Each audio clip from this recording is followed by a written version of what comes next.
Considero esse caso 100% solucionado. Foi uma execução. Ambos os filhos sabiam, um executou, o próprio pai, e o outro, o adolescente, sabia disso. Mas eu gostaria de ressaltar, diferentemente de outras ocasiões, faço questão disso, que nesse acontecimento de ontem, eu quero ressaltar, antes de mais nada, o trabalho em equipe e a colaboração e extrema dedicação de toda a equipe do setor de homicídios, dos policiais do GDE, dos delegados que acompanharam o caso, Dr. Fábio, Dr. Tiago. Cada um assumindo a sua parte possibilitou que esse crime fosse desvendado nas horas subsequentes. Foi um crime planejado e, ao contrário do que parece, não era de difícil resolução, mas cada um fazendo a sua parte, por alguns detalhes, foi possível nós chegarmos à resolução completa dele em poucas horas. O senhor Bruno, a vítima, ele era uma pessoa de difícil trato, ele tinha péssimo relacionamento com os vizinhos, com os amigos, e dentro de casa não era diferente. Tinha um mau relacionamento com a família, com os filhos, com a mulher, e ultimamente vinha ameaçando bastante a esposa, estava em processo de separação, e o filho, que já tinha falado outras vezes que tinha vontade de fazer isso, acabou cometendo esse ato extremo. No local dos fatos, quando ele chegou, seria o primeiro momento de ter o contato com o pai morto ali, nos chamou a atenção o fato que ele não olhou para a pessoa que estava morta, não teve curiosidade de ver, não chorou, não pediu nada para a polícia, só pediu bênção para a mãe, e a troca de olhares com o irmão nos levou a desconfiar. Felizmente, como eu falei aqui, uma equipe muito boa, todo mundo diligenciando, parte da equipe já conseguiu uma imagem, ainda que parcial, que demonstrava o momento exato do tiro. E após esse tiro, uma motocicleta, ainda não identificada, saindo do local. Então nós ampliamos essa imagem, a desconfiança ali já gerada no momento que nós observamos o comportamento do filho, nos levou a pedir que ele levasse uma equipe policial. Eu fui junto para ir na casa que ele morava. Lá chegando, nós encontramos uma moto. Essa moto, segundo ele, estava estragada, e por isso que ele estava de carro, ele não tinha utilizado aquela moto. A gente constatou pela temperatura do motor que ela ainda estava quente, que ela teria sido usada pelo menos as 2 horas anteriores. Então aí apreendemos a moto, voltamos ao local dos fatos, continuamos a checar as imagens, os bares que eram frequentados pela vítima, e ato contínuo, vendo que haviam inconsistências, porque notadamente o atirador já estava no local do crime, e o filho mais novo disse que isso aconteceu quando ele foi tomar banho, que estava só ele e o pai. A gente já fez um interrogatório ali na hora e eles acabaram confessando. Depois, na sequência, foi recuperada a arma do crime, foi confessado em detalhes como que ele planejou tudo isso. E a gente fica muito triste com essa situação, inclusive com a prisão de um adolescente de 14 anos, mas é aquilo que eu falei. A prisão desse adolescente, a manutenção não interessa à polícia, mas a gente cumpriu o dever profissional de prendê-lo também.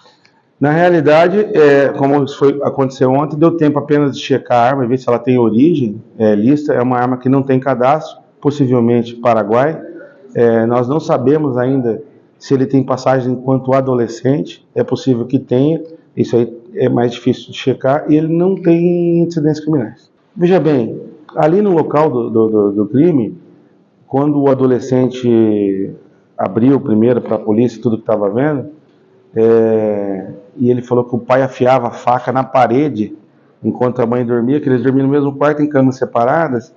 Ele constantemente dizia que ia estripar a mãe com as facas, ia tirar.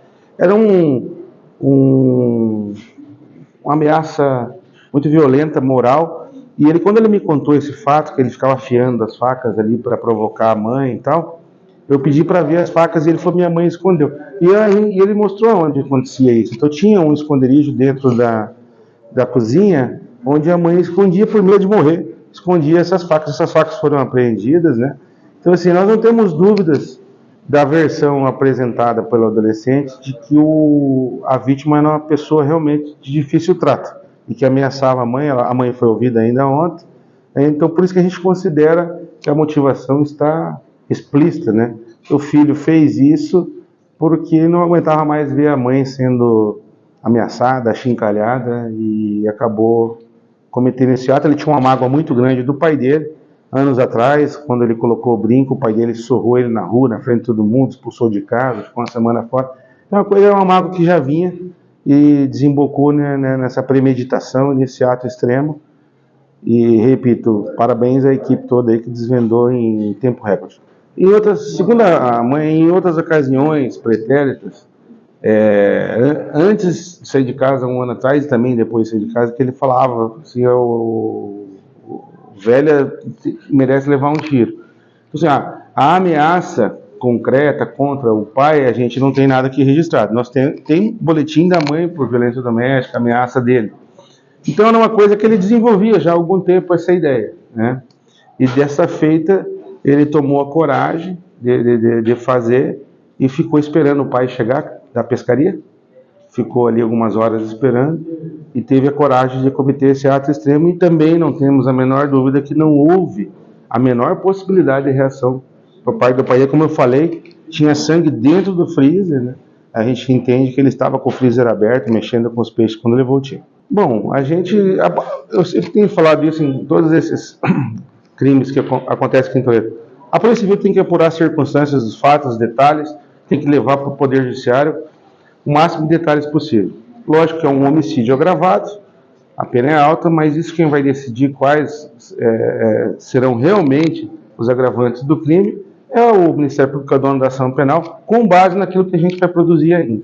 A defesa, no primeiro momento, ao tomar conhecimento da questão do homicídio que vitimou o Bruno, no primeiro momento, hoje, na audiência de custódia, já vai pedir a liberdade provisória do autor, uma vez que preenche todos os requisitos. E é muito importante deixar claro que, neste caso, trata-se definitivamente de uma excludente de ilicitude, legítima defesa de terceiros. Se o Bruno não fosse a vítima na tarde de ontem, certamente hoje o autor estaria velando a sua mãe. Então a defesa já identificou essa situação e vai deixar bem claro que a estratégia de defesa vai ser a excludente de ilicitude, como mesmo há pouco o delegado que presidiu e conduziu esse flagrante informou que não tem interesse na prisão do outro coautor, né, por entender que as circunstâncias efetivamente é de liberdade para os réus. Um menino extremamente carinhoso, dócil, família, é casado,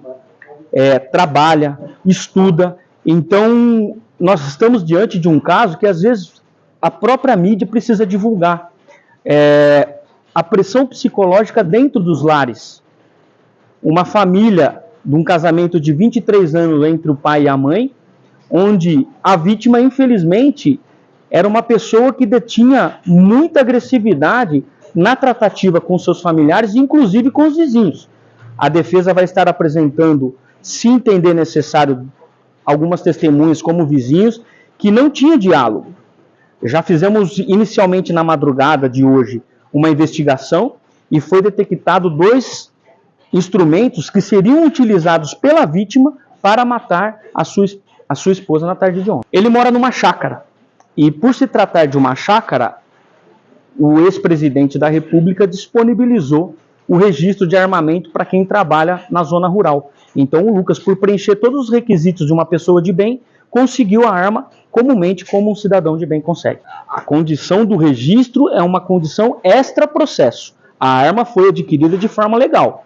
Os trâmites administrativos para o registro da arma é uma outra situação. Hoje, na parte da manhã, eu atendi ele na carceragem, ele deixou claro que 22 anos da vida dele, ele só sofria.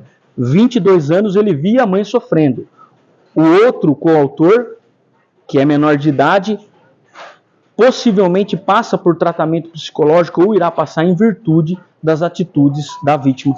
Ele batia na mulher? Batia na mulher. Em 2019 já existia um boletim de ocorrência contra a vítima realizado por essa mulher e chegou num ponto onde ela não aguentava mais a presença do marido no lar. Solicitou até então o divórcio, que não foi aceito pela vítima e que, infelizmente, ontem chegou-se a um ponto que o autor não conseguiu resistir. Ouviu a vítima dizendo que naquela tarde iria dar cabo da sua esposa e tomou uma atitude que todos nós já temos conhecimento. Ela não tinha medida protetiva por medo. E isso é muito importante deixar claro. Muitas mulheres também sofrem essa pressão dos seus maridos e precisam denunciar. Porque senão a pressão é tão grande que chega a um número de feminicídios, como nós sabemos, vocês da mídia sempre divulgam o aumento de feminicídio, ou como casos trágicos como esse. Entende-se que hoje foi o extremo de uma situação onde que culminou com a morte da vítima. Bem nos filhos. A pressão era física e psicológica. Era insustentável a existência e a manutenção desse lar.